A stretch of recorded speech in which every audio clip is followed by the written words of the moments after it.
Good day everyone, I'm here to feature another video relating to dry vacuum sealing utilizing some FoodSaver attachments which are commercially sold, and some have been improvised by local preppers.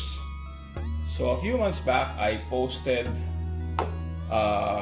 in Facebook these FoodSaver attachments which specifically are used for mason jars, wherein I can seal the lid of a mason jar by just applying some pressure here by putting this attachment on top, and then I insert this brake bleeder, and then when I'm able to suck out the air inside, I will automatically create a vacuum seal here.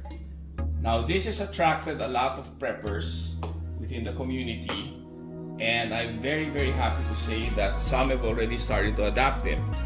Now what I'm even impressed and happy about is that since these things are not necessarily cheap, there are some, like fellow prepper Alan Bernardo, who was able to create an alternative by utilizing a regular cleanout.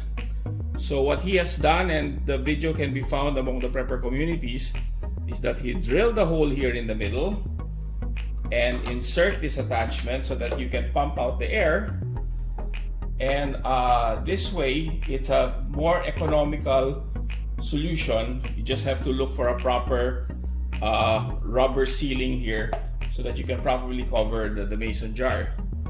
Now I'm here to share something new, wherein these are very good for mason jars. But what if you were to use another type of jar? Like this one here is the 220 ml jar, which is sold locally. And this is probably one of the most popular jars there are around. And this is a very handy size. Now here, you cannot really find a proper fit out or attachment that will be able to seal this. So what is there to do?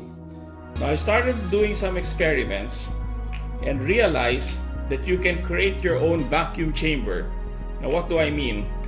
What I would do is utilize these, cover the lid here slightly, and use this as a vacuum chamber.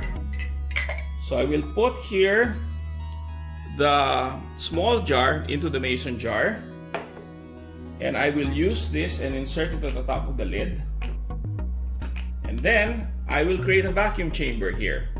So what will happen here is that it's gonna suck the air out of this mason jar, and it will also suck the air inside the jar that's inside this jar and create a vacuum seal. So do a little demonstration. It will take a while before I'm able to properly suck out all the air inside. So I have to increase some pressure here.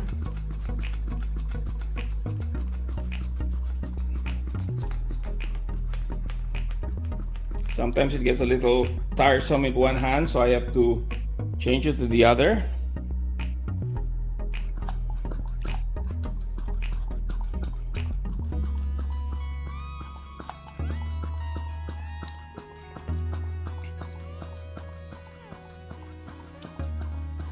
So I'll try to get it to around 18 psi. Right now it's hitting at around 16 to 17. When I get tired with one hand, I just simply try to pump it using the other hand.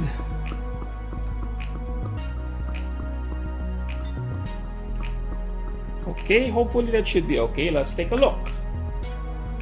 So I'll slowly take this out. There. And take off the jar. And voila!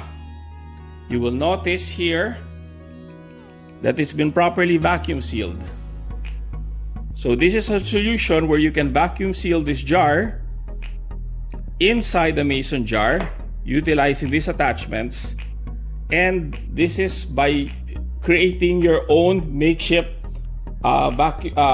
vacuum chamber.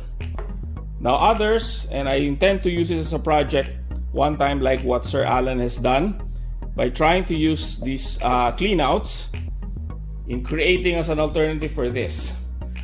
So if you'll notice here that the spring is out, if I take this out, the pop is gonna come out. See? So now it's back to its spring self. So here, I invite others to give it a try, because this is actually a very, very ideal size jar which we can all use.